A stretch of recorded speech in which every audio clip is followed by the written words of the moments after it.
और भेदभाव नहीं होगा और हमारा शिक्षा, स्वास्थ्य, उस पर पूरी तरह से विकास होगा। ऐसे करके हमारे समाज के हमारे लोगों ने कुर्बानियां दी थी और उसमें सब हमारा समाज मौजूद था। आज जो लोग सत्ता में बैठे हुए हैं वो लोग इस आजादी में सम्मिलित नहीं थे। आप उसको गौर से देखिए। ये जो हमने आज जो आजादी की लड़ाई लड़ी वो हमने हमारी जो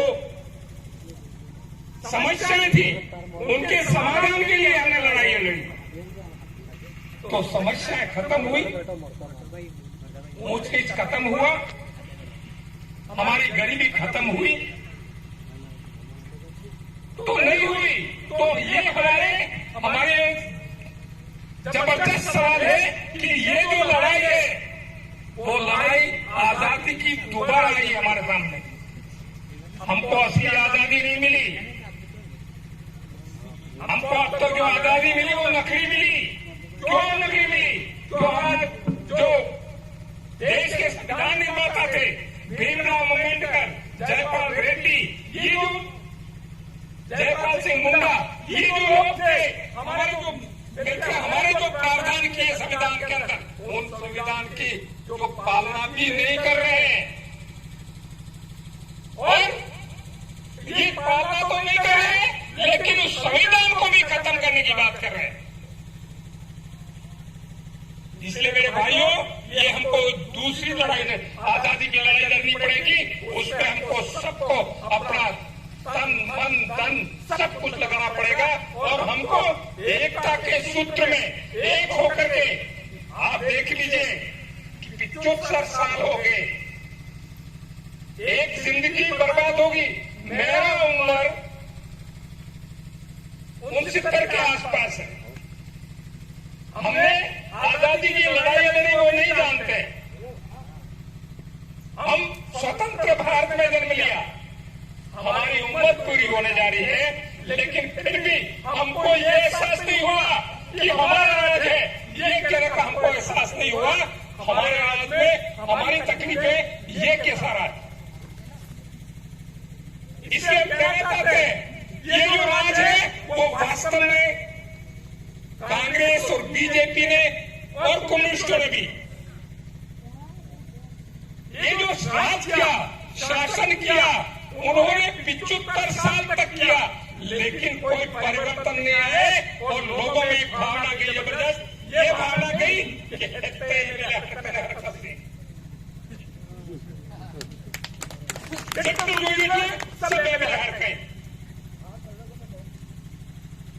तो ये जो धारणा थी वो क्यों थी? ये धारणा इसलिए थी कि हमने वोट दिया, लेकिन क्या क्या जो पार्टियां थी वो पार्टियां हमने नहीं बनाई थी, कांग्रेस हमने नहीं बनाई थी, हमने बीजेपी हमने नहीं बनाई, वो पार्टियां उन लोगों ने बनाई और हम पीछे छूट गए।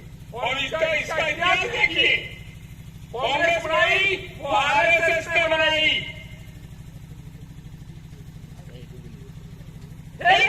इन्होंने सोचा कि ये कांग्रेस ठीक से काम नहीं कर रही है तो बीजेपी बना दी उन्होंने।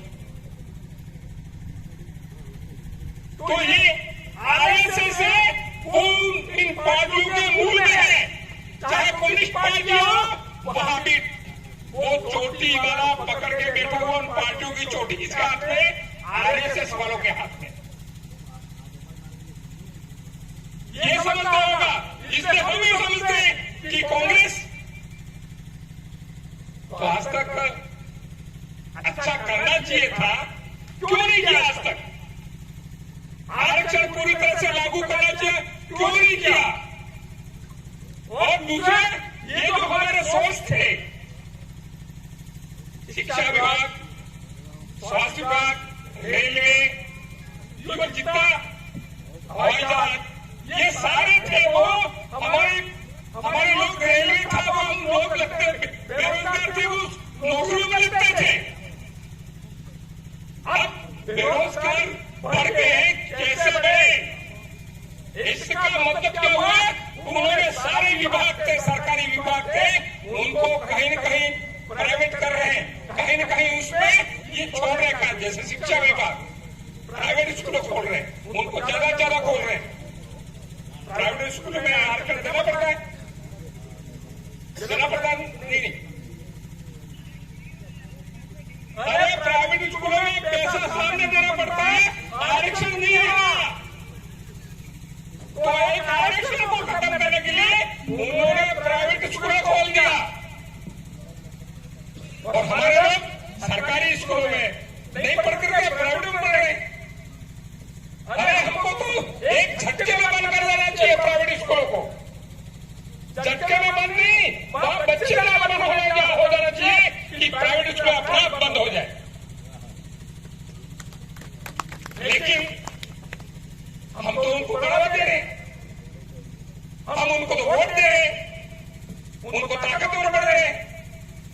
आपने देखा होगा कि आपने कुछ साल पहले नरेंद्र मोदी था, उसने एक बात बोला था कि 15 लाख रुपए आपके खाते में डाल दो भाइयों।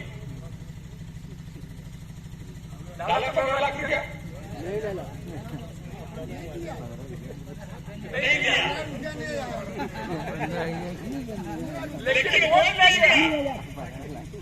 वोट ले जाकर के क्या किया? वो सरकार बहुमत की सरकार बन गई और बहुमत की सरकार आ गई। उससे क्या कर दिया? सब सरकारी जितना है, हवाई अड्डा, हवाई जहाज, रेलवे और ये जितने भी सरकारी है उनको बेच रहे हैं। इसलिए नौकरी में आरक्षण नहीं देना चाहिए, बिना कहीं आरक्षण खत्म हो जाए।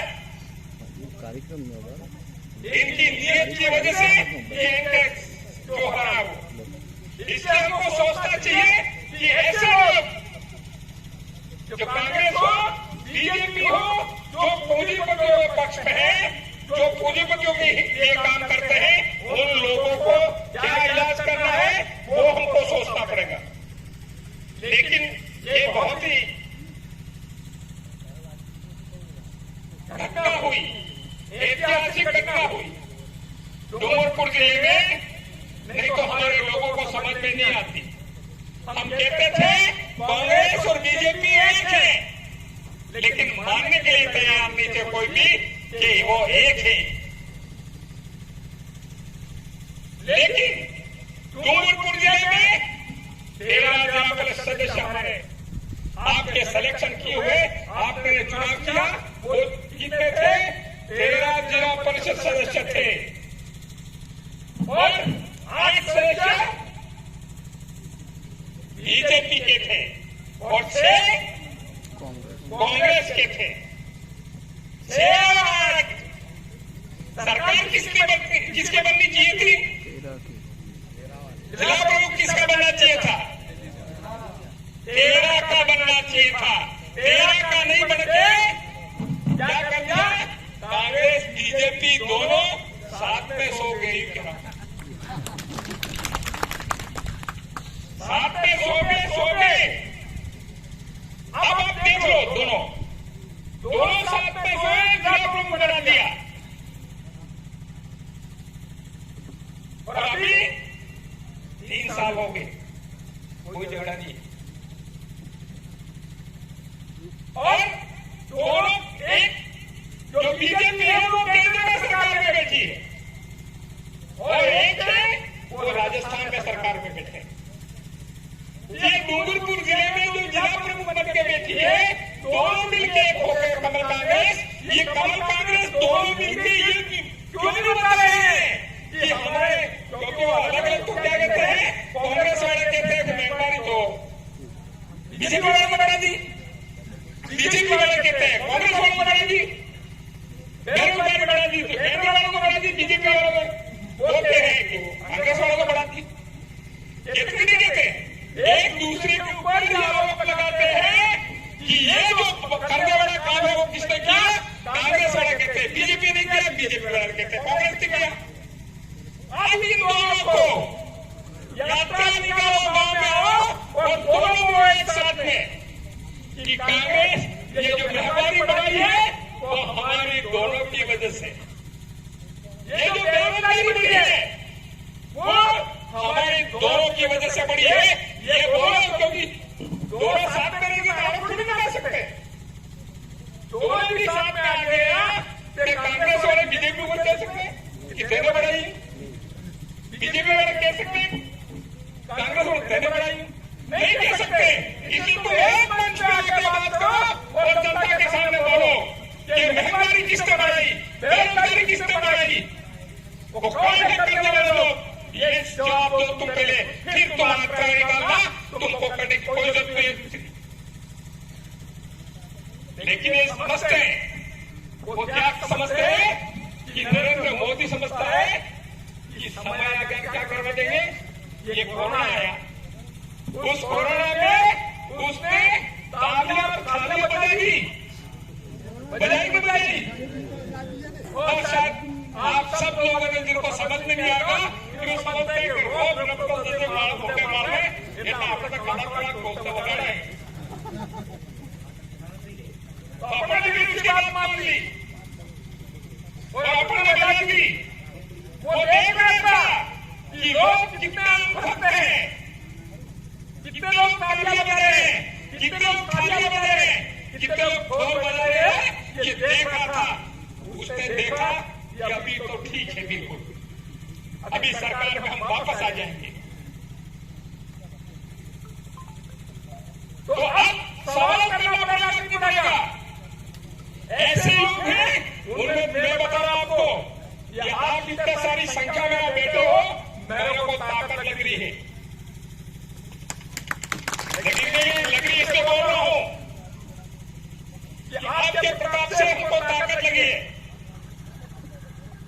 आपने जो मान सम्मान दिया वो ताकत हमको लगी है, आपने जो वोट देके हमको जिताया था वो ताकत हमें लगी है। इसलिए हम कहना चाहते हैं, यदि आप नहीं बोलोगे, हम नहीं बोलेंगे, तो बोलेगा कौन। चाहे वो कुछ भी हो जाए, कुछ भी करना पड़े, हम तैयार हैं, लेकिन हम छोड़ने वाले नहीं हैं उनको। इसलिए हम क्या चाहते हैं, ये जो कांग्रेस बीजेपी के लोग हैं, उन लोगों ने बहुत धोखा दिया है, 75 साल तक धोखा दिया है। अब हम धोखा सहन नहीं करने वाले हैं। ये हमारे एसटी, एससी, ओबीसी, माइनॉरिटी और सारे लोग इनको धो गया है कि वास्तव में ये बीमारी जितनी जल्दी खत्म हो जानी चाहिए। तो ये जो बीमारी है कमल कांग्रेस की, इस बीमारी को कौन खत्म करेगा, कौन करेगा? जिसने उसको ताकत दी वही खत्म कर सकते हैं। कांग्रेस को सरकार में भेजा वो खत्म कर सकते हैं। केंद्र में बीजेपी की सरकार बनाई और जिन्होंने वोट दिया वो खत्म कर सकते हैं। तो वो सब तो लोग आप ही थे, हम ही थे। तो खत्म करना है कि नहीं करना है, ये पहले बता दो। ये तय कर लो कि वास्तव में कमल कांग्रेस को खत्म करना है। लेकिन मुझे लेकर आज मुझे ऐसा लगा कि ओबरी केंद्र है, हमारे केंद्र है ओबरी, और वास्तव में जो पहलगाम आपने किया है वो पूरे राजस्थान में जाने वाला है। ये यात्रा निकाल रहे थे, ये मुख्यमंत्री का वो 5-5 बार आ गया है यहाँ पे। अरे हमने तुमको बचाया और एमएलए को नहीं बोला कि मैं आ रहा हूं, नहीं तो हम यहाँ ओबरी में नहीं होते। लेकिन हमने नहीं बोला तुमको यहाँ आने वाले हैं। अरे तुमको हमको बचाया हमने, तो आप हम तक तो सूचना करते। तो मैं ये कहना चाहता हूं कि आप जो वोट देके हमको एमएलए बनाया, तो सबसे बड़ा आपको मैं